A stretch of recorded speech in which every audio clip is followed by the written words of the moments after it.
And the gentle sound of Joburg getting ready for the night.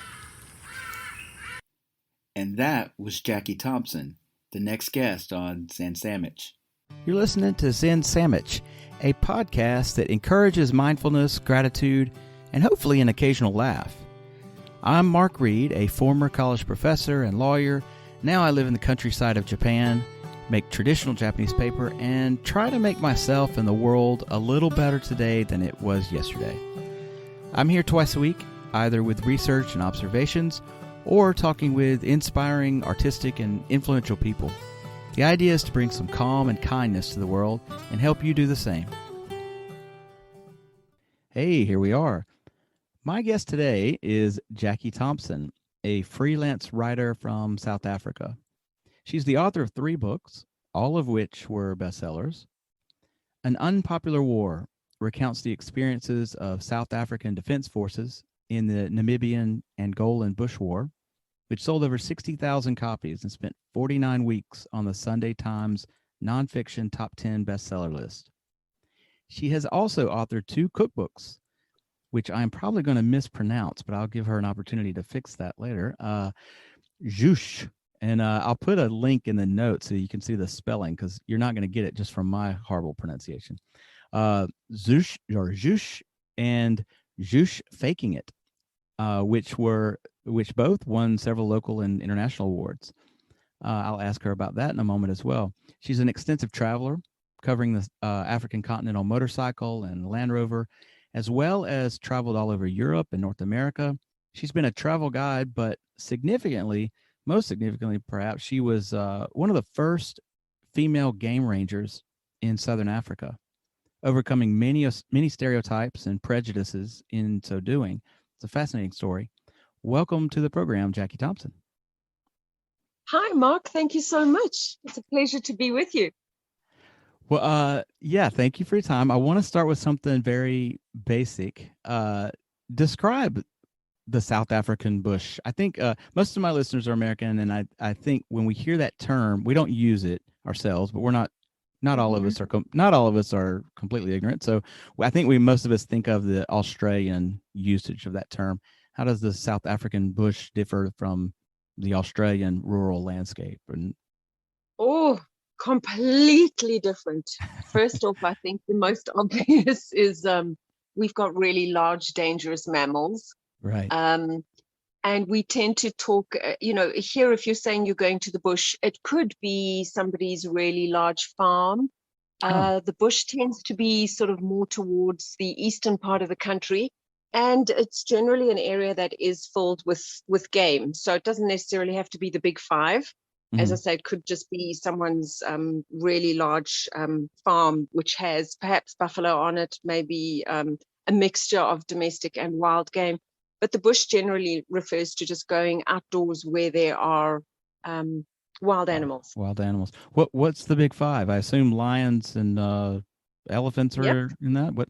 Yes, lion, elephant, buffalo, leopard, and now that you've put me on the spot, I've gone completely blank. A rhino, of course. Rhino. I was going to say maybe a rhino. Yeah. Wow, so you guys have rhino. All of that. That is amazing. It really is amazing from a sort of North American perspective to just imagine that stuff out in the wild like that. We only get to see it in a zoo or whatever. So one of these incredible documentaries that are out now. But it's extraordinary to see any wild animal in its natural habitat. It is a very, very different experience. And every time I see rhino, they look like they've just fallen through some wormhole or time warp because they look so prehistoric. Yeah. And I don't know whether or not your listeners know where we came up with the term Big 5. No, I doubt it. It's got nothing to do with their size so much as those were, unfortunately, it was linked to hunting. And when people came to the continent and were just wiping out left, right, and center, courtesy of the gun, these were considered the most dangerous animals to hunt. So that's how they came up. These were the 5 most dangerous animals to hunt. Interesting. Yeah, I did presume that it was based on size. Wow. Are they?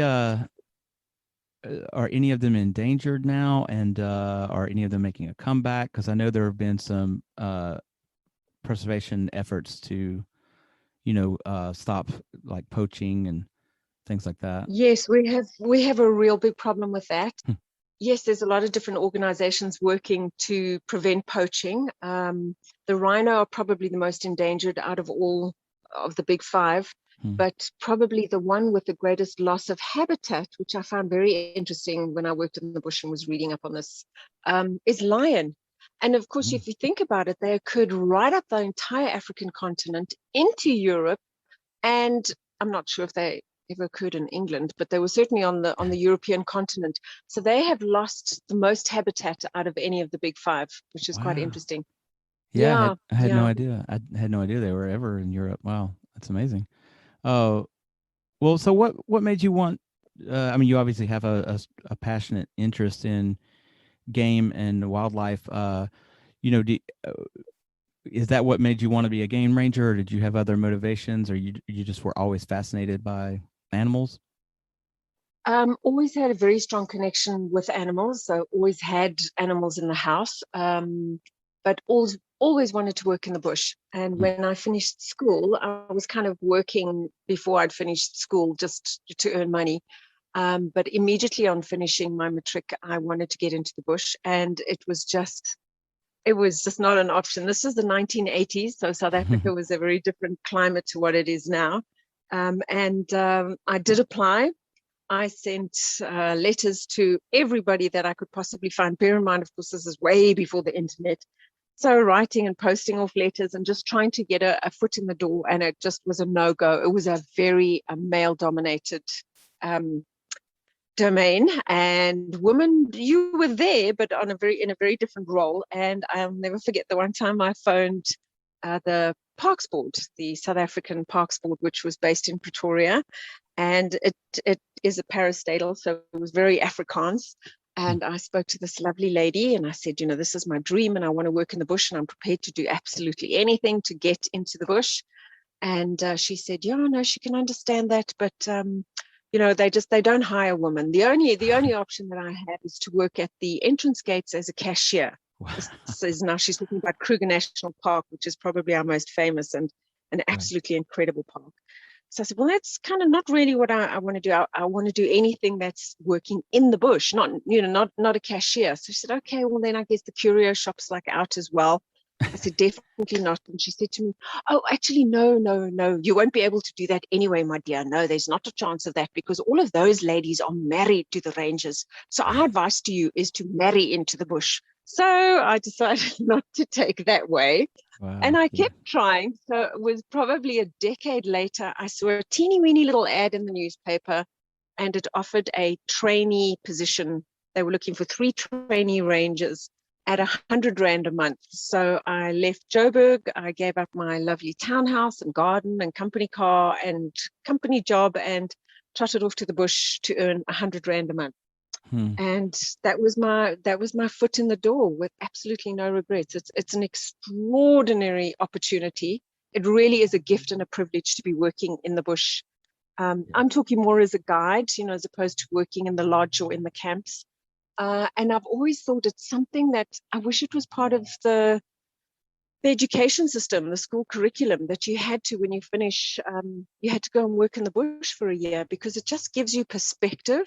Yeah. It connects you to the world, because we are so disconnected in the cities. We control our air, what we walk on, the temperature, it's so artificial, and we just change the environment to suit ourselves. And I think everybody needs to be reminded that without the environment, we're not going to survive on this planet. And when you're in the bush and you are being rained on, or you've got a thorn in your foot, and you're seeing just how things work and how connected everything is, it gives you a perspective for the rest of your life.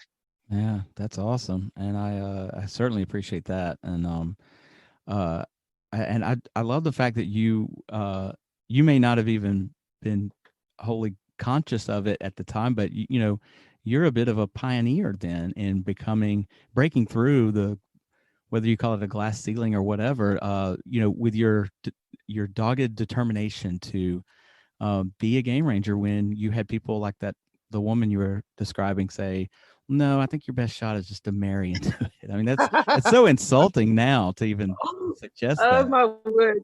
Yes, in this climate, you listen to that and you think, "Whoa!" That reminds me. I must tell you another thing about just how the climate has changed. But Mark, yeah, it was. At the time, it was equally insulting then, but it was just a very different mindset. If you wanted to be a woman, then you were married to whoever it was that was working in the bush. But it Mm. reminds me of I was working in the bush for over a decade, and obviously there was a hang of a lot of changes in South Africa at the time. Nelson Mandela was freed in 94. It was a very, very different climate, but I was happily living in the bush, pretty clueless and never been interested in politics as to what was happening in the rest of the country and the rest of the world. And I then the lodge that I last was at as head ranger ran into a whole lot of difficulties when there was a very tragic plane crash. So I needed to find work, and I was again looking in the newspaper, and I saw an ad for a journalist, a trainee journalist, cub reporter, I think is what you would call it. And I thought, oh, that sounds pretty good. And it was over December. I was going down to Cape Town to see my sister. And it said that you could apply after such and such a date. So I made a note of the date in my diary and the telephone number. We're going back quite far. It's so different now. And I then come January and I'm back in Johannesburg, and I called the number and I spoke to a lady and I said, "Hi, I'm phoning about the ad that I saw in December in the newspaper." Actually, I think it was the Sunday Times. And she was very awkward and she sort of said, "Yeah, so did you read the ad, carefully?" I said, yes, I did. And I'm, have I got the wrong number, the wrong person? No, it is me. Yes, no, you should be speaking to me. But, did you read everything like really carefully? I said, I did. What is the problem? So she says, well, it's affirmative action. So I said, well, how affirmative do you want me to be? I'm picking up the phone and I'm calling you and I'm saying, I want this job. And of course, affirmative action is not that. She had to explain it to me. And she said, how long did you say you were in the bush? And I told her, she said, okay, well, actually, no, this is what affirmative action means. So you don't actually qualify. Wow. So I guess the term is used there in South Africa the same as it is in the United States. So it's for minority applicants, Correct. Okay. Yeah. Well, although here it's not the minority, because the minority are right. white people mainly. So it's more for what we would say previously disadvantaged. So it would be for people of color. Well, that's actually a very interesting point, that it's not a minority. I mean, that's the disadvantage from the American perspective, is that minorities are discriminated, but it's a different. Yes. You're talking about a different circumstance in South Africa. Yeah, Wow. it's pretty unique. Yeah. Wow. Fascinating. Well, switching gears here, tell me about the cookbooks. First, tell me how to pronounce it. Is it Zhoozsh? I did smile at you. Yeah, it's Zhoozsh. Okay. So it's now a global word. Yeah. Zhoozsh. So zhuzh, you would say, you're going to zhuzh something up. So you're wearing an outfit and you're going to stay in the same outfit, but you want to go out. So you're just going to zhuzh it up a little bit. You're going to add a little bit of bling. You're going to just zhuzh things. So you can zhuzh an apartment. You can zhuzh. It's really to improve it, to make it better, to make it stand out. So you zhuzh things, or you zhuzh people, or that kind of thing. You just zhuzh things to improve them. I got you. Just sprucing something up. Okay. So these are both acclaimed cookbooks as well. What is Zhoozsh faking it? Well, that one's a very accurate title, because although they're both cookbooks, I don't cook. I don't enjoy cooking at all. I love having people over for dinner. I love entertaining and spending quality time with friends, but I don't enjoy the hard work that goes into cooking. Right. So I like zhuzhing things up. So it's got to be something that's really, really easy. And then you just zhuzh it. So it could be, I'm just thinking off the top of my head here, like you get a store-bought pizza. Yeah. And you pop that in the oven, but then you zhuzh it and you put on avocado and extra onions and more cheese and some little, you just zhuzh it. Oh, So, Jacqui, you are you don't even know how much you are preaching to the choir right now. You specifically named it because I live in Japan, which has a wonderful culinary tradition, and there's lots of just Uh-huh. amazing food here. But they fell asleep on the day that instructions on how to make pizza were given because you cannot find good pizza here, and you'll buy Oh this. no. Oh, but everything else, because I love Japan and I love the food here, but no place is utopia. No place is perfect, right? You buy a pizza Mhm, here, mhm. and it is just like a cheap piece of dough with just one little smattering of tomato sauce and three little sprinkles of cheese. I mean, this is not Oh pizza. Yeah. no. So my wife, when she brought one home one time, I'm like, no, that's not pizza. Let me juice this thing up. Yeah, you had to shoot it up a lot. Yes. And so by the time I was done with it, it looked like, a pie. Like, it was like, I don't know if Chicago style pizza, but it was thick. It was like, but so now I get it. I totally get it. So, Yeah. So that's um, where the faking it came in, is you're faking it. It looks like it might be something that took you an incredibly long time to create or make, but you actually just faked it got it. and took a store-bought pizza and zhuzhed it up and just made it phenomenal. Made it gourmet. I love it. Um, all right. Well, something else that you're passionate about that I'm aware of is literacy. And can you tell me how do you use your time these days? I know you do some volunteer work. Can you tell me a little bit more about that? Yes, especially during COVID and with the whole lockdown and the economy in free fall, and a lot of the people, I'm a freelance writer, and a lot of the places that I wrote for on a permanent sort of monthly basis have closed. So there's a lot more time to volunteer, which is terrific. And it's a lot more fun volunteering than just looking for work. And I do, my two passions are animal welfare and literacy. So the animal welfare is ongoing. I mean, that's sort of 24/7. And this was work with a project called the Link Literacy Project, and they have programs at various schools around Johannesburg that need help, need assistance. And this one, it's not a government school, it's in a large township area called Tembisa, and a lot of poverty and underprivileged people. And the school is funded through a church, and it is a spectacular school in this really destitute area. It's just an amazing place, and I'm very privileged to volunteer there. Mm. And you get a couple of children a year that you work with to increase their comprehension and their reading skills. And it's actually quite interesting because I've had some kids that they can read pretty well, so they'll read you a story or a page, and then you ask them what they've just read and they can't tell you. Oh, are So they're it's just not reading it just a like question. they're just reading it Yeah, they just read it. phonetically, like they're Yeah, not and retaining they, it. no, it's and they can read. One young guy that I had, this little boy was my best reader, but he didn't understand anything of what he Mm. was reading. It's really bizarre to see that, and quite disturbing, because you can assume that this person is understanding what they're reading, but they're not. So it was very much about reading and comprehending. So in a way, it was easier when people were still struggling to read, and then you go through the whole process together. But when you've got somebody who can read really well, but Mm. they're not understanding anything, it could be a simple thing like the boy and his dog ran down the road and a blue car crossed the road and he stopped at the red traffic light. And then you would say, what color was the car? And he had no idea. Mm. It's really, Yeah. but it was very, very rewarding. And I can't imagine something that I am passionate about, because I think it's wherever there's a country where they have a very low literacy rate, it seems to be linked to poverty and also just really bad people in control, I think. Um, Yeah. you can't underestimate how important education is. It lifts people up, it empowers them. And, the disadvantage of being given a document, it could be something like filling out a form to get a bank account, or instructions to go somewhere, and you can't read it. I can't imagine being that disadvantaged. So Yeah. it's something I'm very, very, very pro.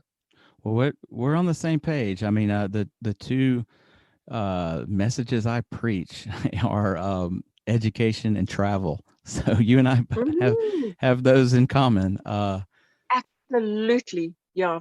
Yeah, One is essential. Well, actually, no, I think they're both essential, but one broadens the mind in a way that um, travel just takes you to another level. yep. Doesn't I matter how educated you are, it just takes you to another level. Yeah, I agree. I think they're both critical and yeah, they both life changing in positive ways. So, Yeah. um, well, you've got a very inspiring story. I do love your story. That's why I reached out to you. And like not only like I said earlier, as a pioneer for being one of the first women game rangers in Southern Africa, but what you're still doing with promoting literacy.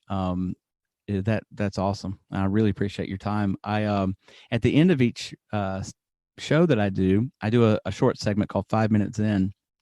So, and you don't have to know anything or say anything about Zen. I sort of tailor my question for everybody that I talk to, and but I basically give the listener, just something to think about. I try to offer practical, down to earth advice, not anything esoteric or like.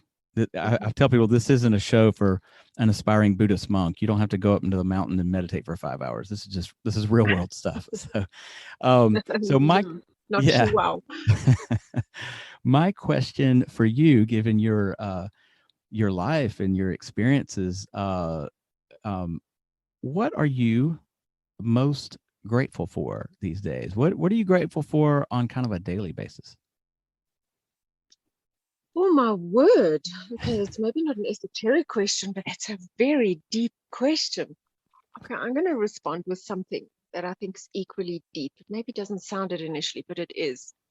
And decades and decades ago, a friend of mine's father said to me, there are no happy lives, only happy moments.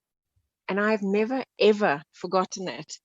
And it Hmm. maybe sounds like a bit of a downer at first, but if you think about it, that is what life is about. It's about making happy moments. And the more happy moments you have, the more you can look back on your life and go, wow, I had a really happy life. But that is made up of happy moments. It's not just a state of being. And when it comes to being grateful, there isn't one huge thing that I can go, wow, this is it.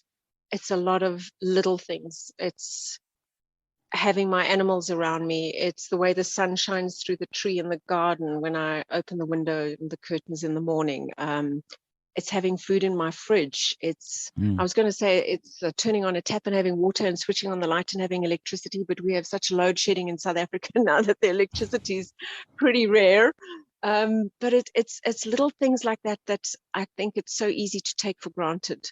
Mm. And there are millions of people in South Africa that don't have those most basic comforts. Or, I mean, for me, it's a comfort, but it should be an essential item. Water, Right. electricity, education, access to books, Mm. and safety. Yeah. Safety in South Africa is very much linked to money. If you've got the money for armed response, an alarm system, elaborate security in your home, around your property. There's a lot of little things like that I'm grateful for, that I'm very aware of, that millions of people in this Oh, country and certainly on the continent don't have. mm. Wow. Well, that's awesome. Yeah, I think well, you mentioned the the power outages, the planned power outages, right? I mean, I Yeah. forgot what you called it. The Yes, we call it load shedding. So we don't call load them shedding. blackouts, because blackouts, I guess, are really random and, oh, gee, look, there's no electricity.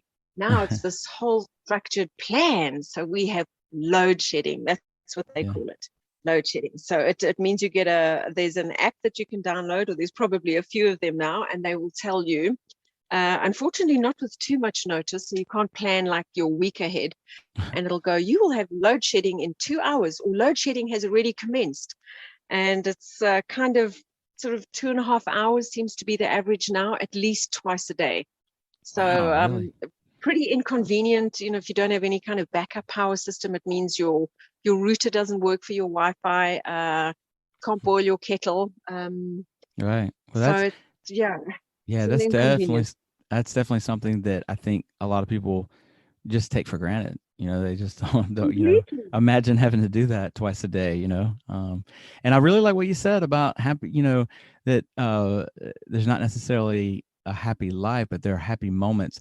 I like that, but your answer actually was pretty zen, whether you were aiming for that or not. Uh, We'll take it. there you go. Yeah. Appreciate the happy moments, and Mm. be in those moments when you have them. That's awesome. Well, that's that's it for this episode. Zen Sammich now has a Patreon page. Go to patreon.com/Zen Sammich if you'd like to support the show for as little as $3. You can help me find more inspiring stories like Jacqui's and spread some calm and kindness to the world. Jacqui Thompson, your story is awesome. I really appreciate your time. Mark, I appreciate yours. Thank you so much. And it's just amazing that I'm chatting to somebody sitting in Japan. It's just extraordinary. Thank you for the opportunity. Absolutely. Have a great day, and I hope your power comes on soon. Me too. Thank you very much. Cheers, Mark. All right. Bye-bye.